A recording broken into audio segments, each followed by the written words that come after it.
முன்னாள் முதல்வர் அண்ணாவின் 57வது ஆண்டு நினைவு நாளை ஒட்டி முதல்வர் ஸ்டாலின் தலைமையில் அமைதி பேரணி நடைபெறுகிறது. அந்த காட்சிகளை பார்க்கலாம்.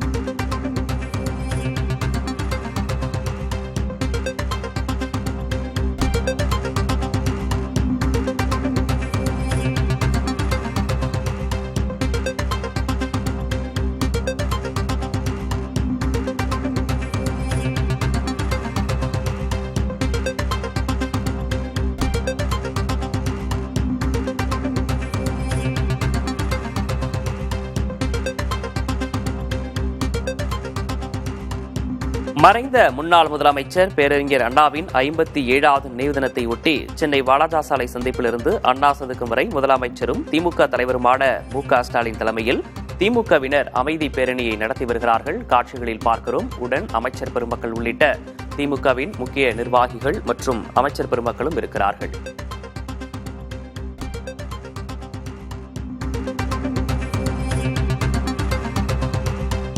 இது தொடர்பான கூடுதல் விவரங்களை வழங்குவதற்காக செய்தியாளர் ரமேஷ் இணைந்திருக்கிறார். ரமேஷ், முழு விவரம்.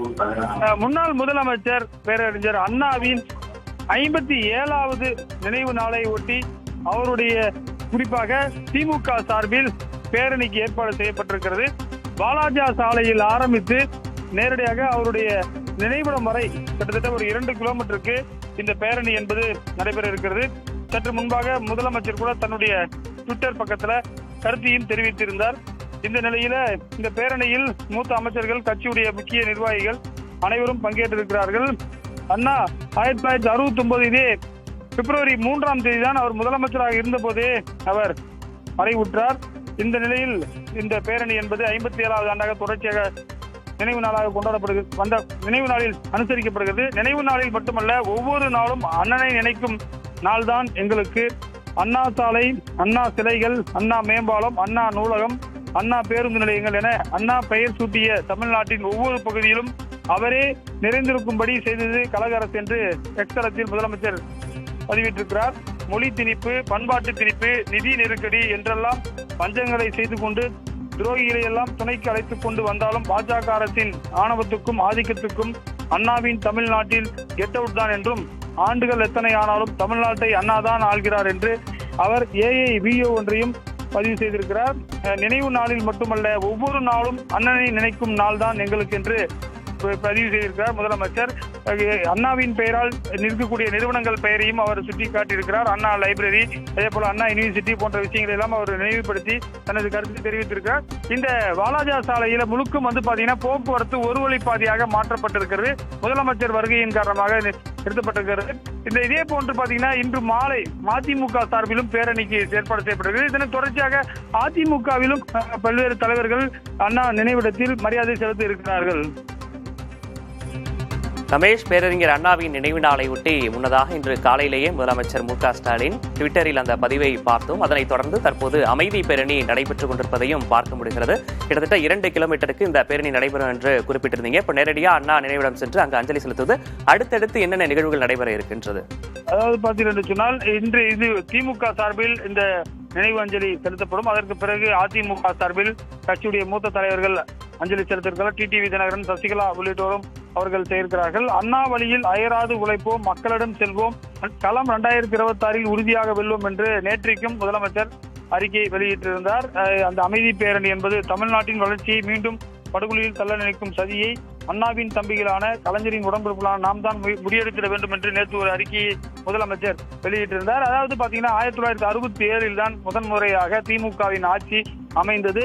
67 அண்ணா முதலமைச்சராக ஆனாலும் கூட 2 ஆண்டுகளில் அவருக்கு புற்றுநோய் காரணமாக மறைவுற்றார். அதே பிப்ரவரி 3 இதே நாளில் தான் அவர் மறைவுற்றார். அவருக்கு பிறகு 1969 முன்னாள் முதலமைச்சர் கருணாநிதி முதலமைச்சராகி அவர் 71 வரை இருந்தார். அதுக்கு பிறகு நடைபெற்ற தேர்தலில் 71 முதல் 75 வரை முதல் முறையாக கருணாநிதி முதலமைச்சரானதும் பழைய நினைவுகள் நம்மளால் நினைவு கூற முடிந்தது.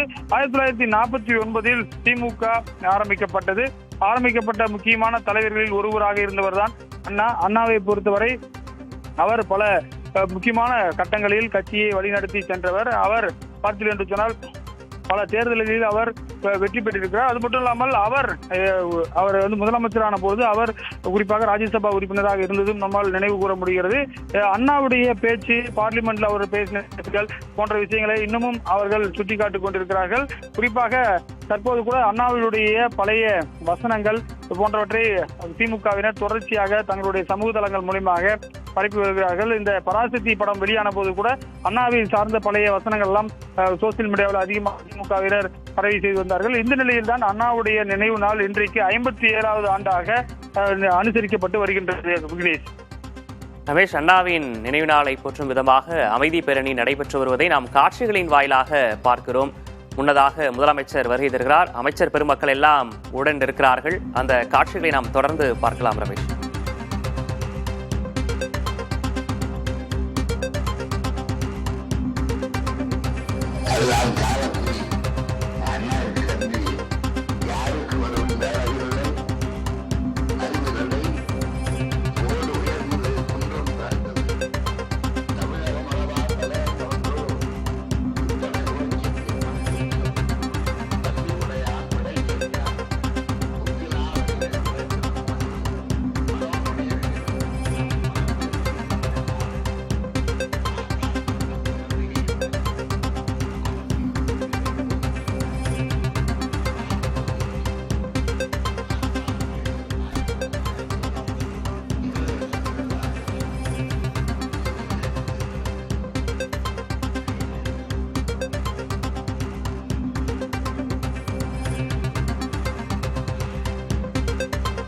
முன்னாள் முதல்வர் பேரறிஞர் அண்ணாவின் 57வது ஆண்டு நினைவு நாளை ஒட்டி முதல்வர் மு.க. ஸ்டாலின் தலைமையில் அமைதி பேரணி நடைபெற்று வருகிறது. அந்த காட்சிகளை பார்க்கிறோம்.